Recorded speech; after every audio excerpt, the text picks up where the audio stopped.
Kidney ಸರಿಯಾಗಿ ಕೆಲಸ ಮಾಡಲಿಲ್ಲ ಅಂದರೆ ರಕ್ತ ಶುದ್ಧೀಕರಣ ಆಗದೆ ಇಡೀ ಶರೀರದಲ್ಲಿ ಏನಾಗುತ್ತೆ, ಸ್ವೆಲ್ಲಿಂಗ್ ಬರುತ್ತೆ, ನೀರು ತುಂಬಿಕೊಳ್ಳುತ್ತೆ, ಕೈಕಾಲೆಲ್ಲ ಸ್ವೆಲ್ಲಿಂಗ್ ಬಂದು ಉಸಿರಾಟದ ಸಮಸ್ಯೆ ಆಗುತ್ತೆ, ವಾಟರ್ ರಿಟೆನ್ಷನ್ ಆಗುತ್ತೆ. ಮನುಷ್ಯನಿಗೆ ಡಯಾಲಿಸಿಸ್ ಪ್ರಾರಂಭ ಮಾಡ್ತಾರೆ. ಡಯಾಲಿಸಿಸ್ ಪ್ರಾರಂಭ ಮಾಡಿದ್ರೆ 1 ವರ್ಷ 2 ವರ್ಷ ಅದು ನರಕ ಯಾತನೆ ಅನುಭವಿಸಿ ಮನುಷ್ಯ ತುಂಬ ಕಷ್ಟಪಟ್ಟು ತನ್ನ ದುರ್ಮರಣವನ್ನು ಹೊಂದ್ತಾನೆ. ಕಿಡ್ನಿ ಸಮಸ್ಯೆಗೆ ಮುಖ್ಯ ಕಾರಣ BP, ಶುಗರ್. ಅದಕ್ಕೆ ಔಷಧಿ ತಗೊಂಡ್ರೆ ಆ ಔಷಧಿಗಳ ಸೈಡ್ ಎಫೆಕ್ಟ್ ಆಗಿ ಕಿಡ್ನಿ ಫೇಲ್ ಆಗುತ್ತೆ. ಮತ್ತು ಹಾಗಾದರೆ BP, ಶುಗರ್ ಅವ್ರು ಏನು ಮಾಡಬೇಕು? ಆದರೆ ಜ್ಯೂಸಲ್ಲಿ ಸಕ್ಕರೆ ಮತ್ತು ಐಸನ್ನು ಹಾಕಬಾರ್ದು. ಕಿಡ್ನಿ ಫೇಲ್ ಆದಮೇಲೆ ಪ್ರೋಟೀನ್ ಆಹಾರ ತಿನ್ನಬಾರ್ದು. ಕಿಡ್ನಿ ಫೇಲ್ ಆಗಬಾರ್ದಂದ್ರೆ ಶ್ರೀ ಗುರು ಬಸವಲಿಂಗಾಯ ನಮಃ. ಓಂ ನಮಃ ಶಿವಾಯ. ಸರ್ವರಿಗೂ ಭಕ್ತಿಯ ಶರಣಾರ್ಥಿ.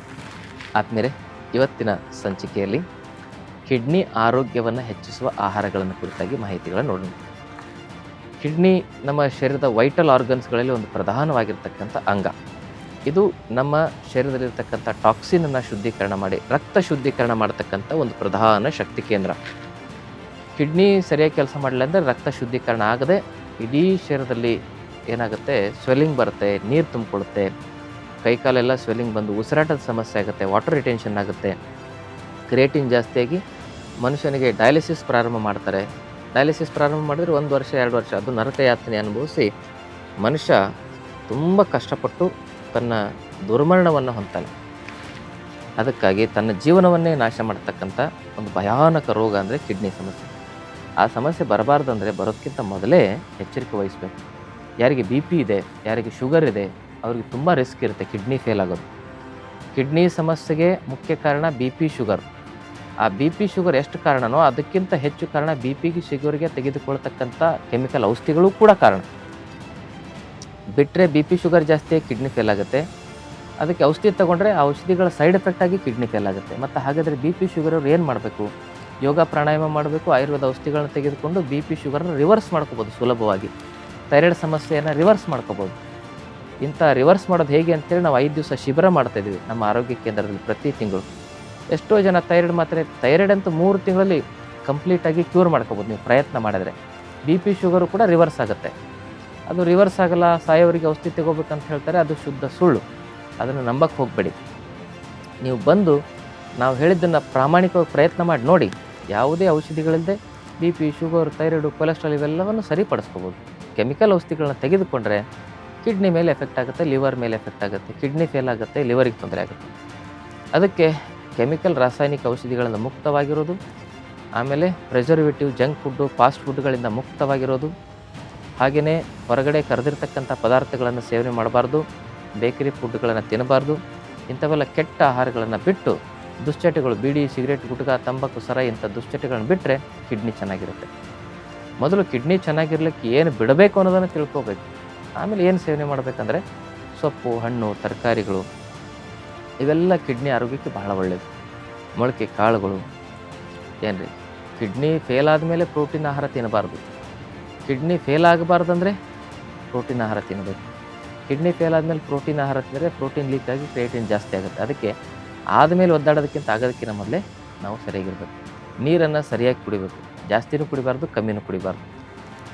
ಈಗ ನೀವು ನೀರು ಕರೆಕ್ಟಾಗಿ ಕುಡಿದಿದ್ರೆ ಯೂರಿಕ್ ಆಸಿಡ್ಡು, ಬ್ಲಡ್ ಯೂರಿಯೆಲ್ಲ ಜಾಸ್ತಿಯಾಗಿ ಏನಾಗುತ್ತೆ, ಕಿಡ್ನಿ ಕ್ರಿಯೇಟಿನ್ ಜಾಸ್ತಿಯಾಗಿ ಸಮಸ್ಯೆ ಆಗಿ ಕಿಡ್ನಿ ಫೇಲ್ ಆಗ್ತದೆ. ಅದಕ್ಕೆ ಸಮರ್ಪಕವಾಗಿ ದಾಹ ಆದಾಗ ನೀರು ಕುಡಿಬೇಕು. ಕೆಲವು ಜನ ಕೆಲಸದ ಒತ್ತಡದಲ್ಲಿ ನೀರೂ ಸಹ ಕುಡಿಯಲ್ಲ, ಅದು ಒಳ್ಳೆಯದಲ್ಲ. ಕಿಡ್ನಿ ಆರೋಗ್ಯಕ್ಕೆ ಸಮರ್ಪಕವಾಗಿ ನೀರು ಕುಡಿಯೋದು, ಬ್ಯಾಲೆನ್ಸ್ ಆಗಿ ನೀರು ಕುಡಿಯೋದು ಭಾಳ ಮುಖ್ಯ. ಸೊಪ್ಪು ತರಕಾರಿಗಳನ್ನು ಪಲ್ಯ ರೂಪದಲ್ಲಿ, ಜ್ಯೂಸ್ ರೂಪದಲ್ಲಿ, ಸೀಸನಲ್ ಫ್ರೂಟ್ಸ್ಗಳನ್ನ ತಿನ್ನೋದ್ರಿಂದ ನಮ್ಮ ಕಿಡ್ನಿ ತುಂಬ ಚೆನ್ನಾಗಿರುತ್ತೆ. ಕಿಡ್ನಿ ಆರೈಕೆಗಾಗಿ ಎಲ್ಲ ರೀತಿಯ ಸೊಪ್ಪು, ತರಕಾರಿ, ಹಣ್ಣುಗಳು ಕೂಡ ಉತ್ತಮ ಆಹಾರ ಅಂತ ಹೇಳ್ಬೋದು. ಕಿಡ್ನಿ ಆರೋಗ್ಯವನ್ನು ಚೆನ್ನಾಗಿಡಲಿಕ್ಕೆ ಸೊಪ್ಪು, ತರಕಾರಿಗಳಲ್ಲಿ, ಹಣ್ಣುಗಳಿರ್ತಕ್ಕಂಥ ಆ್ಯಂಟಿ-ಆಕ್ಸಿಡೆಂಟ್, ಅದರಲ್ಲಿರ್ತಕ್ಕಂಥ ಪ್ರೋಟೀನ್, ವಿಟಮಿನ್, ಮಿನರಲ್ಸ್, ಕಾರ್ಬೋಹೈಡ್ರೇಟ್, ಫೈಬರ್ನ ಅಂಶ ನಮ್ಮ ಕಿಡ್ನಿಯ ನೆಫ್ರಾನ್ಸ್ಗಳನ್ನು ತುಂಬ ಕ್ರಿಯಾಶೀಲವಾಗಿರ್ತವೆ. ಅದಕ್ಕೆ ನಾವು ಸೊಪ್ಪು, ತರಕಾರಿ, ಹಣ್ಣುಗಳನ್ನು ಬಳಕೆ ಮಾಡೋದೇ ತುಂಬ ಕಮ್ಮಿ ಮಾಡಿಬಿಟ್ಟಿದ್ದೀವಿ. ಇತ್ತೀಚಿನ ದಿನಗಳಲ್ಲಿ ಸೊಪ್ಪು, ತರಕಾರಿ, ಹಣ್ಣು ತಿಂದ್ರಿ ಅನ್ನೋದಕ್ಕೂ ಭಯ ಆಗ್ತಾಯಿದೆ. ಯಾಕೆಂದರೆ ವಿಪರೀತವಾಗಿ ಅದರ ಮೇಲೆ ಕೀಟನಾಶಕಗಳನ್ನು ಸಿಂಪಡಣೆ ಮಾಡಿರ್ತಾರೆ. ಅದಕ್ಕಾಗಿ ಹಣ್ಣಾಗಲಿಕ್ಕೆ ಕೆಲವೊಂದಿಷ್ಟು ಔಷಧಿಗಳನ್ನು ಸಿಂಪಡಣೆ ಮಾಡಿರ್ತಾರೆ. ಸಾಧ್ಯ ಆದಷ್ಟು ಆರ್ಗ್ಯಾನಿಕ್ ರೂಪದಲ್ಲಿ ಬೆಳೆದಿರ್ತಕ್ಕಂಥ ಹಣ್ಣುಗಳನ್ನು, ಸೊಪ್ಪು, ತರಕಾರಿಗಳನ್ನು ಸೇವನೆ ಮಾಡಿ. ಆದರೂ ಕೂಡ ಪ್ರಿಸರ್ವೇಟಿವ್ ಅದರಲ್ಲಿ ಏನಂದರೆ ಮೇಲೆ ಕೀಟನಾಶಕಗಳನ್ನು ಬಳಸಿರ್ತಾರೆ. ಕೆಲವು ಸಂದರ್ಭದಲ್ಲಿ ಅಷ್ಟು ಶುದ್ಧವಾಗಿ ಸಿಗೋದಿಲ್ಲ. ಅಂಥ ಸಂದರ್ಭದಲ್ಲಿ ಮೇಲೆ ಏನು ಇರ್ತದಲ್ಲ ಆ ಒಂದು ಕೀಟನಾಶಕದ ಸಿಂಪಡಣೆ ಅಂಶ, ಕೆಮಿಕಲ್ ಅಂಶ, ಅದನ್ನು ಸ್ವಚ್ಛ ಮಾಡಲಿಕ್ಕೆ ನಾವು ಎಷ್ಟೇ ತೊಳೆದ್ರೂ ಕೂಡ ಅದು ಹೋಗೋದಿಲ್ಲ. ಅದಕ್ಕೆ ಏನು ಮಾಡಬೇಕು, ನಾವು ಸೊಪ್ಪು ತರಕಾರಿ ಹಣ್ಣುಗಳನ್ನು ತಂದ ಮೇಲೆ ಅದನ್ನು ಒಂದು ಬಕೆಟ್ ನೀರಲ್ಲಿ ಒಂದು ಮುಷ್ಟಿ ಉಪ್ಪು ಹಾಕಿ ರಾತ್ರಿ ಇಡೀ ನೆನೆಸ್ಬೇಕು. ಬೆಳಗ್ಗೆ ಅನ್ನಷ್ಟರಲ್ಲಿ ಅದರ ಮೇಲಿರ್ತಕ್ಕಂಥ ಎಲ್ಲ ಕೆಮಿಕಲ್ಲು ಕೂಡ ಏನಾಗಿರುತ್ತೆ, ಸ್ವಚ್ಛ ಆಗಿರುತ್ತೆ. ಹಾಗೆ ಸ್ವಚ್ಛ ಮಾಡಿ ಸೊಪ್ಪು ತರಕಾರಿ ಹಣ್ಣುಗಳನ್ನು ಸೇವನೆ ಮಾಡೋದ್ರಿಂದ ಅದರ ಮೇಲೆ ಹಾಕಿರ್ತಕ್ಕಂಥ ಸಿಂಪಡಣೆ ಮಾಡಿರ್ತಕ್ಕಂಥ ಕೀಟನಾಶಕಗಳ ಕೆಮಿಕಲನ್ನು ನಾವು ಸ್ವಚ್ಛ ಮಾಡಿ ತಿಂದರೆ ಅದು ನಮಗೆ ಕಿಡ್ನಿಗೆ ಒಳ್ಳೆಯದಾಗುತ್ತೆ. ಹೀಗೆ ಅದರ ಜೊತೆಗೆ ಶರಪುಂಕ ಅಂತ ಸಿಗುತ್ತೆ, ಕೊಗ್ಗೆ ಗಿಡ. ಒಂದು ವರ್ಷಕ್ಕೆ 1 ತಿಂಗಳಾದರೂ ಅದರ ಕಷಾಯವನ್ನು ಕುಡಿದ್ರೆ ಕಿಡ್ನಿ ಸಮಸ್ಯೆ ಬರದಂತೆ ನಾವು ಚೆನ್ನಾಗಿರಬಹುದು. ಕಿಡ್ನಿ ಸಮಸ್ಯೆ ಬಂದವರು ಕೂಡ ಆ ಶರಪುಂಕ ಕೊಗ್ಗೆ ಗಿಡ ಒಂದು ಮುಷ್ಟಿ ಅದನ್ನು ಎಲೆ ಹಾಕಿ 2 ಲೋಟ ನೀರಲ್ಲಿ ಅದನ್ನು ಕುದಿಸಿ ಅರ್ಧ ಲೋಟ ಕಿಳಿಸಿ ಕುಡಿದ್ರೆ ಎಷ್ಟೋ ಜನರು ಕ್ರಿಯೇಟಿನ್ ಕಮ್ಮಿ ಆಗಿದೆ. 100ಕ್ಕೆ 80% ಜನ ಕ್ರಿಯೇಟಿನನ್ನು ಕಮ್ಮಿ ಮಾಡ್ಕೊಂಡಿದ್ದಾರೆ, ಡಯಾಲಿಸಿಸಿಂದ ಮುಕ್ತವಾಗಿದ್ದಾರೆ.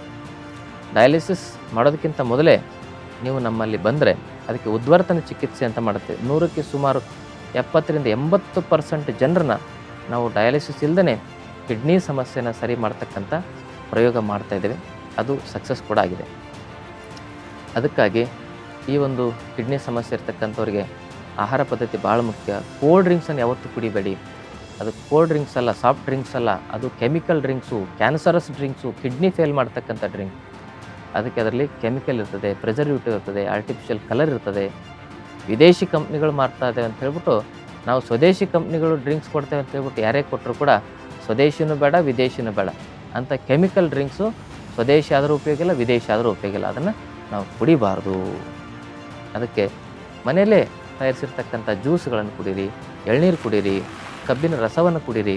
ಇಂಥವೆಲ್ಲ ಪೇಯಗಳನ್ನು ಕುಡಿದ್ರೆ ಕಿಡ್ನಿಗೆ ಭಾಳ ಒಳ್ಳೆಯದು. ಕಿಡ್ನಿ ಆರೋಗ್ಯಕ್ಕೆ ಎಳೆನೀರು ಭಾಳ ಒಳ್ಳೆಯದು, ಕಬ್ಬಿನ ಜ್ಯೂಸು ಭಾಳ ಒಳ್ಳೆಯದು. ಹಣ್ಣಿನ ರಸಗಳನ್ನು ಕುಡಿತಾ ಬನ್ನಿ, ಆದರೆ ಜ್ಯೂಸಲ್ಲಿ ಸಕ್ಕರೆ ಮತ್ತು ಐಸನ್ನು ಹಾಕಬಾರ್ದು, ಅದು ವಿಷ ಆಗುತ್ತೆ. ಇದಿಷ್ಟು ನೆನಪಿಟ್ಕೊಳ್ಳಿ ಅಂತಕ್ಕಂಥ ಮಾತನ್ನು ಹೇಳ್ತಾ, ಕಿಡ್ನಿ ಆರೈಕೆಗೆ ಈ ಒಂದು ಸಾಂಬಾರು ಮತ್ತು ಪಲ್ಯ ಮಾಡ್ತಿರಲ್ಲ, ಆ ಕಿಡ್ನಿ ಸಮಸ್ಯೆ ಬರಬಾರ್ದಂದರೆ ಆ ಸಾಂಬಾರು ಪಲ್ಯನೂ ವೈಜ್ಞಾನಿಕವಾಗಿ ಮಾಡಬೇಕು. ಪಲ್ಯ ಮತ್ತು ಸಾಂಬಾರು ಮಾಡಬೇಕಂದ್ರೆ ಅದಕ್ಕೆ ಕಂಪಲ್ಸರಿ ಇಂಗು ಮತ್ತು ಹುಣಸೆ ಹಣ್ಣಿನ ಹುಳಿ ಮತ್ತು ಬೆಲ್ಲ ಇವಂಥವೆಲ್ಲ ಪದಾರ್ಥಗಳನ್ನ ಹಾಕಿದಾಗ ನಮ್ಮ ಕಿಡ್ನಿಯ ಆ ಒಂದು ಒತ್ತಡಗಳನ್ನು ಅದು ಕಮ್ಮಿ ಮಾಡ್ತದೆ. ಕಿಡ್ನಿಗೆ ಆಗ್ತಕ್ಕಂಥ ಆಕ್ಸಿಡೇಟಿವ್ ಸ್ಟ್ರೆಸ್ಸನ್ನು ಅದು ಕಮ್ಮಿ ಮಾಡುತ್ತದೆ. ಕಿಡ್ನಿಯಲ್ಲಿ ಆಗ್ತಕ್ಕಂಥ ಪಿತ್ತ ವಿಕಾರಗಳನ್ನು ಕಮ್ಮಿ ಮಾಡ್ತದೆ. ಬಾಡಿಲಿ ಉಂಟಾಗ್ತಕ್ಕಂಥ ಹೆಚ್ಚು ಟಾಕ್ಸಿನನ್ನು ಅದು ನಿಯಂತ್ರಣ ಮಾಡಿ ಕಿಡ್ನಿಯ ಒತ್ತಡಗಳನ್ನು ಅದು ಕಮ್ಮಿ ಮಾಡ್ತದೆ. ಅದಕ್ಕೆ ಹೊರಗಡೆ ತರ್ತಕ್ಕಂಥ ಮಸಾಲೆ ಪೌಡರ್ಗಳನ್ನು ಬಳಸೋದಕ್ಕಿಂತ ಮನೆಯಲ್ಲೇ ಚಕ್ಕೆ, ಲವಂಗ, ಧನಿಯಾ, ಶುಂಠಿ ಇಂಥವೆಲ್ಲವನ್ನು ಹಾಕಿ ಮನೆಯಲ್ಲೇ ಸಾಂಬಾರು ಪುಡಿಗಳನ್ನು ತಯಾರು ಮಾಡ್ಕೊಳ್ಬೇಕು. ಹೊರಗಡೆನ ಮಸಾಲೆ ಪದಾರ್ಥಗಳನ್ನ ಹಾಕೋದ್ರಿಂದ ಕಿಡ್ನಿ ಸಮಸ್ಯೆ ಹೆಚ್ಚಾಗುತ್ತೆ. ಅದಕ್ಕೆ ಮನೆಯಲ್ಲೇ ಸಾಂಬಾರು ಪದಾರ್ಥಗಳನ್ನ ತಯಾರಿಸ್ಕೊಳ್ಳಿ.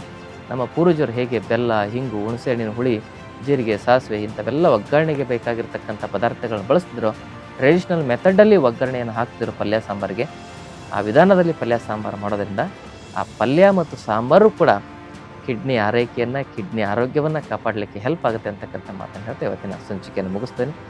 ಮಾಹಿತಿಯನ್ನು ಎಲ್ಲರಿಗೂ ಶೇರ್ ಮಾಡಿ, ಜೊತೆಗೆ ಚಾನಲ್ನ ಸಬ್ಸ್ಕ್ರೈಬ್ ಮಾಡ್ಕೊಳ್ಳಿ.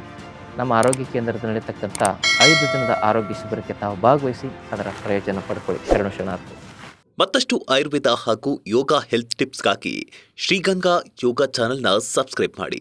ಹಾಗೆಯೇ ಫೇಸ್ಬುಕ್ ಮತ್ತು ಇನ್ಸ್ಟಾಗ್ರಾಂನಲ್ಲಿ ಮಿಸ್ ಮಾಡದೆ ಫಾಲೋ ಮಾಡಿ.